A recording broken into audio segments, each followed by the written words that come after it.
तब तक बहुत देर हो चुकी थी। पूरी गुफा जालों से भर चुकी थी, जिससे उसके बाहर निकलने के सारे रास्ते बंद हो गए। क्या यह मुझे मरने तक लड़ने पर मजबूर कर रही है?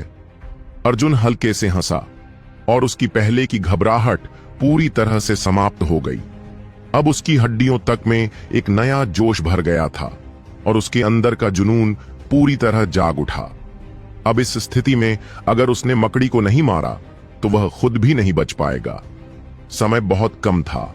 अर्जुन कोई और देरी नहीं कर सकता था।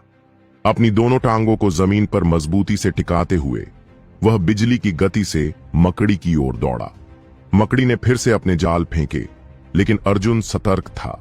उसने लगातार 3 बार इन हमलों को चकमा दिया और आखिरकार मकड़ी के बेहद करीब पहुंच गया। लेकिन जैसे ही उसने मुक्का मारने के लिए हाथ उठाया, मकड़ी ने अपने सामने की 2 लंबी टांगों को उठाया और उन्हें अर्जुन की ओर धकेल दिया। अर्जुन के पास खुद को बचाने का कोई दूसरा उपाय नहीं था, इसलिए उसने अपने हाथ आगे कर दी। मकड़ी की तीखी टांगें उसके हाथ में गहरे तक धंस गईं। अर्जुन दर्द से चीख पड़ा, लेकिन फिर भी वह भयभीत नहीं हुआ, बल्कि उसके भीतर एक अलग ही रोमांच पैदा हो गया। उसके शरीर की सारी हड्डियां झंझना उठीं और उसके पूरे शरीर में एक गर्माहट दौड़ गई। अब देखता हूं कौन जीतता है। अर्जुन गरजा और अपनी पूरी ताकत से मकड़ी पर हमला करने के लिए आगे बढ़ा। अर्जुन का घूंसा हवा को चीरता हुआ विशाल फूलों के पैटर्न वाली मकड़ी की बाईं आंखों पर पड़ा, जिससे 2 आंखें तुरंत नष्ट हो गईं। मकड़ी भयभीत हो उठी। उसकी सीमित बुद्धिमत्ता के बावजूद वह इस खूनी मानव से डरने लगी, जिसके हाथ से खून टपक रहा था। उसने अपनी टांगें अर्जुन के हाथ से निकालने की कोशिश की, लेकिन अर्जुन की मांसपेशियां इतनी कस गई थीं कि मकड़ी अपनी टांगें खींच नहीं पा रही थी। दूसरा घूंसा भी तुरंत आया और 2 और आंखें फूट गईं। मकड़ी दर्द में चीख उठी। उसने जमीन पर अपने पिछले पैरों से खरोंचें डालीं और पूरी ताकत से खुद को छुड़ाने की कोशिश करने लगी। हताश होकर उसने अर्जुन पर वार किया, जिससे उसकी बाहों पर कई हल्की खरोंचें आ गईं। हालांकि वे गहरी नहीं थीं, लेकिन उनसे खून बहने लगा। लेकिन यह दर्द अर्जुन के उत्साह को और बढ़ा रहा था। उसके शरीर में अद्भुत ऊर्जा प्रवाहित हो रही थी।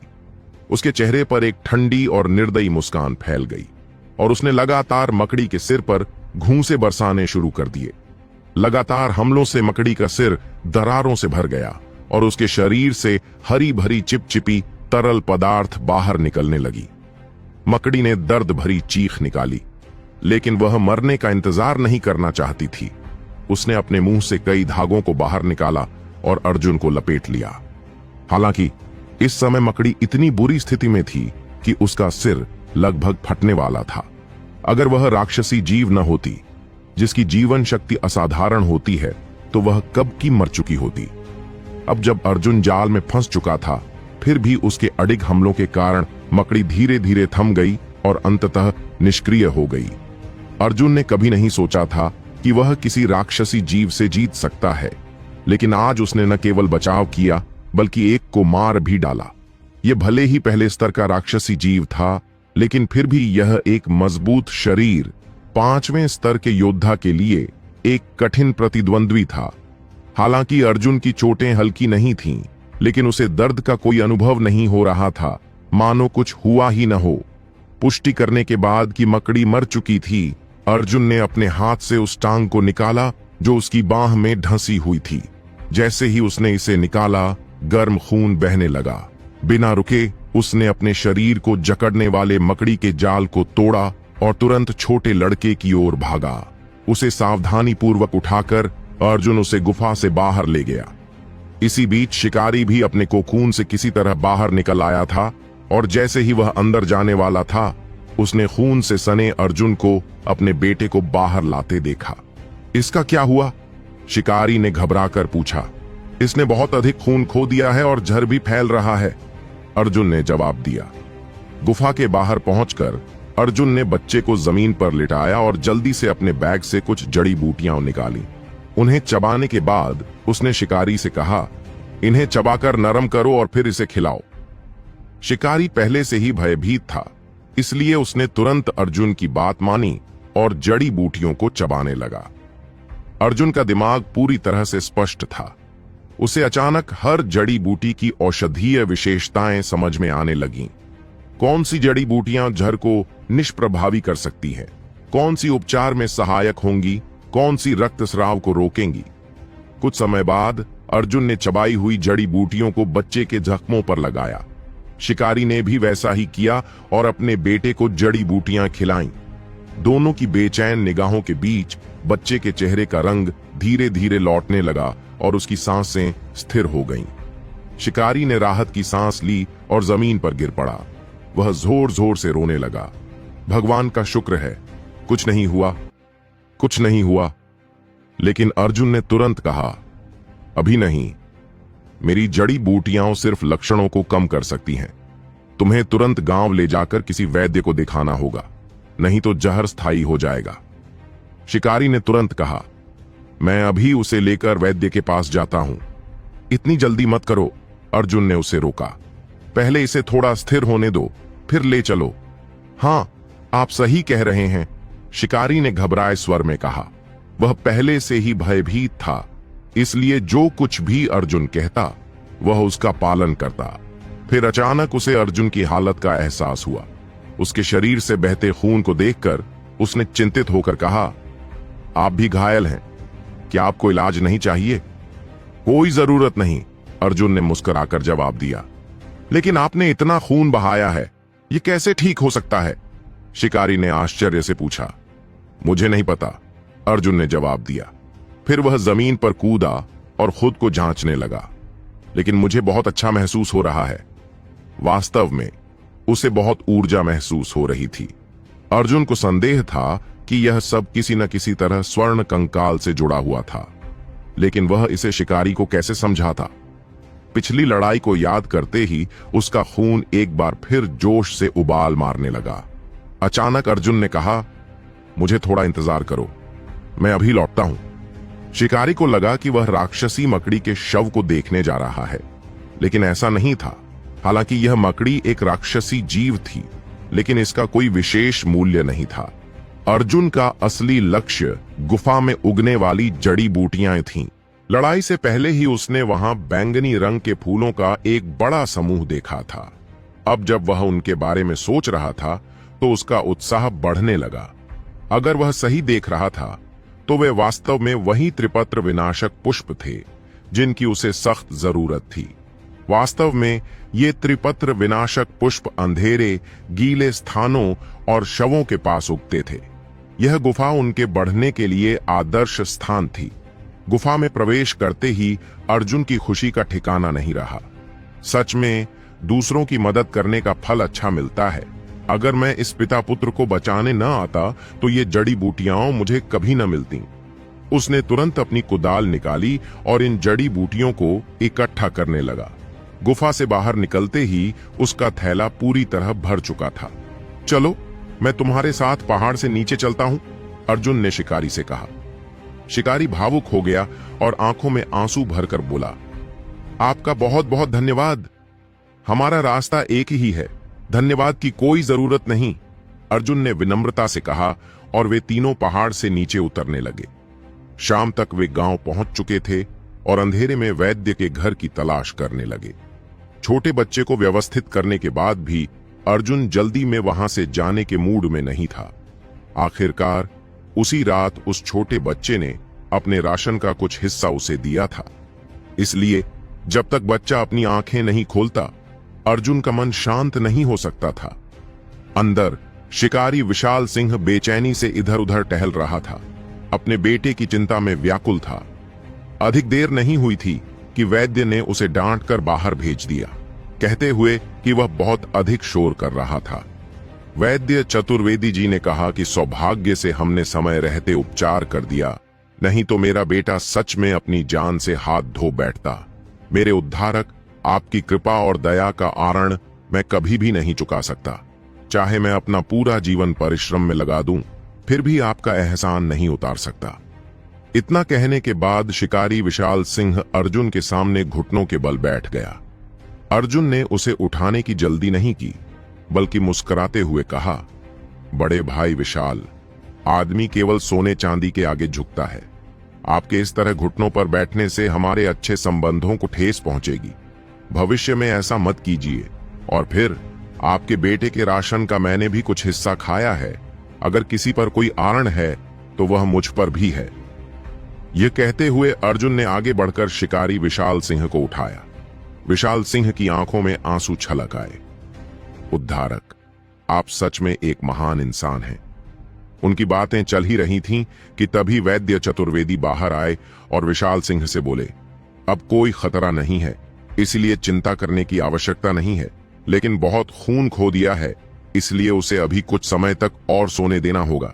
जब वह जागेगा तो पूरी तरह स्वस्थ होगा। यह सुनकर अर्जुन और विशाल सिंह दोनों ने राहत की सांस ली।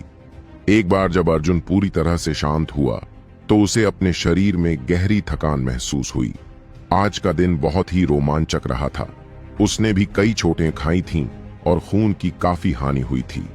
भले ही उसकी सहन शक्ति पहले से बेहतर हो चुकी थी, लेकिन शरीर पर लगे घावों ने अपना असर दिखाना शुरू कर दिया था। इसलिए जब उसने अपने मन को शांत किया तो वह तुरंत गहरी नींद में सो गया और अगले दिन सूरज उगने तक नहीं उठा। अगली सुबह अद्वितीय गुरुकुल बहुत से शिष्य तड़के उठ गए थे। उनके मन में एक अजीब सी उत्तेजना थी। वे सभी एक निश्चित स्थान पर इकट्ठा हो रहे थे, उत्सुकता से भरे हुए। उनकी आंखों में एक अलग चमक थी, गले आगे की ओर खींचे हुए थे और मन में एक तरह की बेचैनी थी। ऐसा लग रहा था मानो वे वर्षों से अपने प्रिय की प्रतीक्षा कर रहे हों, समर्पण और उम्मीद से भरे हुए। समय के साथ वहां जमा लोगों की संख्या धीरे धीरे बढ़ने लगी। ऐसा लग रहा था जैसे वे किसी मानसिक संकेत से जुड़े हुए हों, क्योंकि अचानक ही सभी ने अपनी गर्दन घुमाकर एक ही दिशा में देखना शुरू कर दिया। वह दिशा थी अर्जुन के निवास स्थान की ओर जाने वाली पतली पगडंडी, जहां एक साधारण सा कुटीर खड़ा था। आज का दिन उन सभी के लिए खास था, क्योंकि आज वे फिर से अर्जुन को चुनौती दे सकते थे। ये तो मानो एक मुफ्त योगदान अंक कमाने का सुनहरा अवसर था।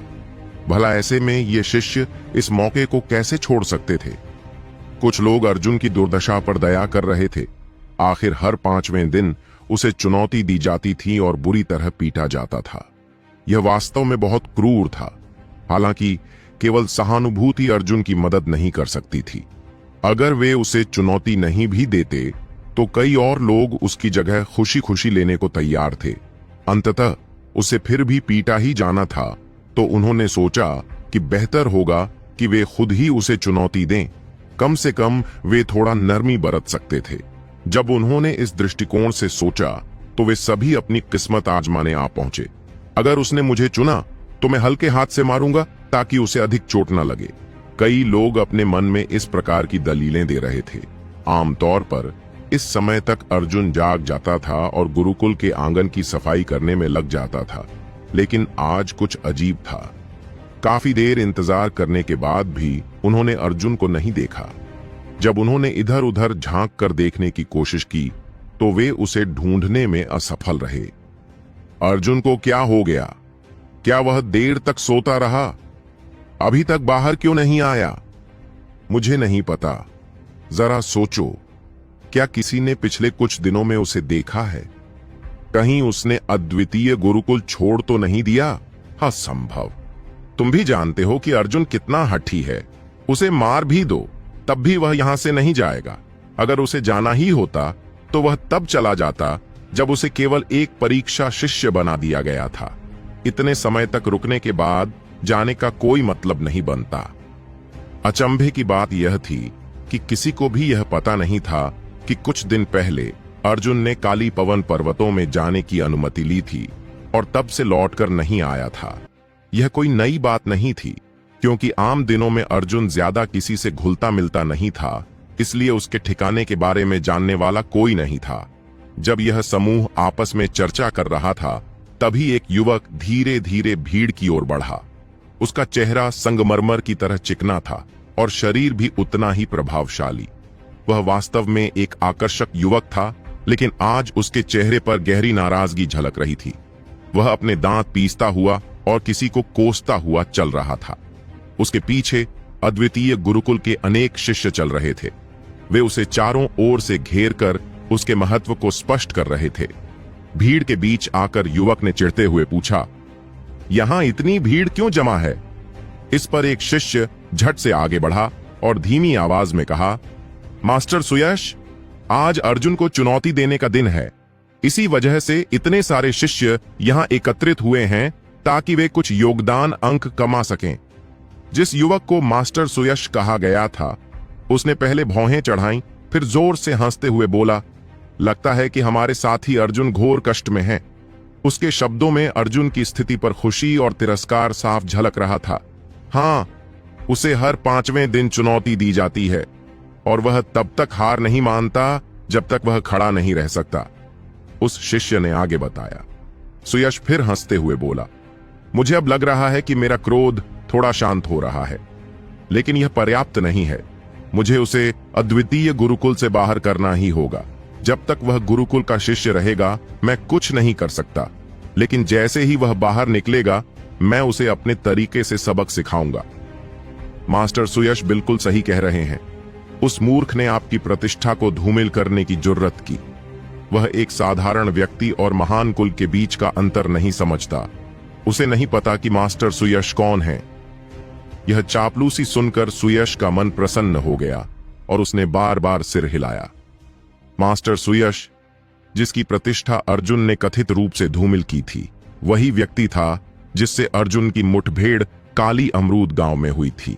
वही सुयश जिसने अपने 2 साथी युवकों के साथ मिलकर अन्याय किया था और अर्जुन ने उसे दंडित किया था। इसी कारण से सुयश क्रोधित होकर अद्वितीय गुरुकुल में अर्जुन की पहचान की खोज में जुट गया था। एक दिन के भीतर उसने अर्जुन के बारे में सारी जानकारी हासिल कर ली थी। आखिरकार उसके पास अपने प्रभावशाली संपर्क थे, लेकिन मुख्य द्वार की कड़ी अनुशासन नीति के चलते वह सीधे कुछ नहीं कर सकता था। इसलिए उसने आज का दिन चुना था ताकि वह अर्जुन को परेशान कर सके। लेकिन उसे यह नहीं पता था कि आज इतनी भीड़ अर्जुन के लिए पहले से ही एकत्र हो चुकी थी। यह देखकर सुयश थोड़ा असंतुष्ट हुआ। उसने हाथ हिलाते हुए कहा, सबको हटा दो, बता दो कि आज अर्जुन सिर्फ मेरा है। यह सुनकर अर्जुन को मानो कोई वस्तु बना दिया गया जिसे कोई भी अपनी इच्छा से प्राप्त कर सकता था। उसके निकट खड़ा व्यक्ति तुरंत भीड़ में गया और हाथ जोड़कर बोला, साथी शिष्यों, आज के मुकाबले के लिए मास्टर सुयश ने पहले से ही स्थान सुरक्षित कर लिया है। कृपया दरवाजे पर पंक्ति में खड़े होकर मुकाबला देखें। किसी भी असुविधा के लिए खेद है। इस घोषणा से कई लोग अचंभित रह गए। वे सभी सुयश की ओर मुड़े और उलझन में बोले, ऐसा क्यों? हर बार अर्जुन अपनी झाड़ू से प्रतिद्वंदी चुनता है, तो इस बार सुयश को विशेषाधिकार क्यों मिले? अगर उसने नहीं चुना तो भी पहले आओ, पहले पांव का नियम होना चाहिए। तो क्या होगा अब अर्जुन की इस कहानी में, जानने के लिए सुनते रहिए अद्वितीय योद्धा सिर्फ द हॉरर हंटर चैनल पर।